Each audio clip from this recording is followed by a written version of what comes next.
Welcome to SPRT family kitchen. ఈరోజు మనం చేసుకుని కర్రీ పేరు వచ్చి చుక్కకూర వంకాయ. ఈ వంకాయ చుక్కకూర చాలా హెల్తీగా అలాగే ఎంతో టేస్టీగా ఇది రైస్లోకి అలాగే చపాతీలోకి పుల్కాలకు కూడా చాలా చాలా బాగుంటుంది. ఎంతో హెల్తీ కూడా. పిల్లలకి మనం చుక్కకూరతో పాటు వంకాయని కూడా తినిపించే ప్రయత్నంలో ఇది చేస్తున్నాం. చాలా బాగుంటుంది, టేస్టీగా ఉంటుంది. పుల్లగా మనం చింతపండు పులుసు వేసుకునే పని లేదు. చూడండి, దీనికి కావాల్సిన పదార్థాలు: ఒక 3 చుక్కకూర కట్టలు, అలాగే ఒక 1/2 కేజీ వంకాయలు ఫ్రెష్గా తీసుకోండి. శుభ్రంగా వాష్ చేసుకొని వీటిని చిన్న చిన్న ముక్కలుగా కట్ చేసుకొని ఒక 2-3 సార్లు చుక్కకూరను అలా పక్కన పెట్టుకోండి. అలాగే వంకాయని కూడా మనం అలా కట్ చేసి పక్కన పెట్టుకోండి.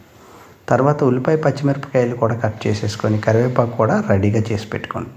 ఆ తర్వాత మనం స్టవ్ వెలిగించి స్టవ్ మీద కడపెట్టి ఒక 2 లేదా 3 టేబుల్ స్పూన్లు ఆయిల్ వేసి దాన్ని వేడెక్కిన తర్వాత మనం ముందుగా కట్ చేసుకున్న ఉల్లిపాయ పచ్చిమిరపకాయలని వేయండి.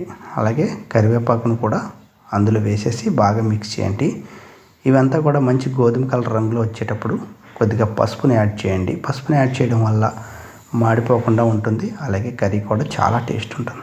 ఇవన్నీ వేగిన తర్వాత మనం ముందుగా కట్ చేసుకున్న చూడండి ఆ కలర్లో వచ్చేటప్పుడు మనం వంకాయ ముక్కలు ఏవైతే ఉంటాయో అవన్నిటిని అందులో వేసి బాగా మిక్స్ చేయండి. ఇదంతా కూడా సిమ్లో పెట్టి ఒక 5 నిమిషాల పాటు బాగా మూత పెట్టి వంకాయల ముక్క అంతా కూడా బాగా మగ్గేలాగా మనం మూత పెట్టి వదిలేస్తే చాలా బాగుంటుంది టేస్ట్. మనం ఒక 5 నిమిషాల తర్వాత మళ్ళీ తీసి చూద్దామండి.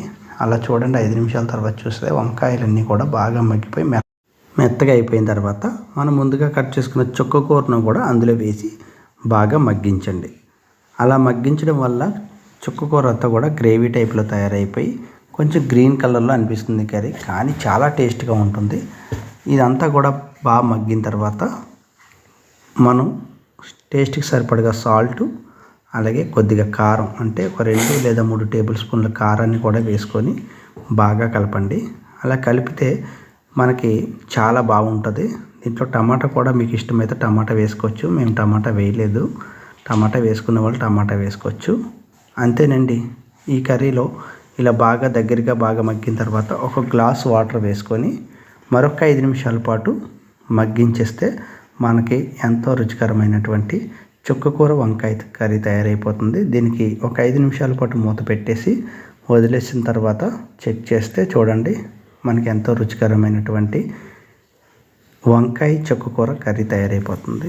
అలాగే ముందుగా మన ఛానల్ ఎవరైనా చూస్తున్నటువంటి వాళ్ళు లైక్ చేయండి, అలాగే షేర్ చేయండి, ఇంకా మన ఛానల్ని సబ్స్క్రైబ్ చేయండి.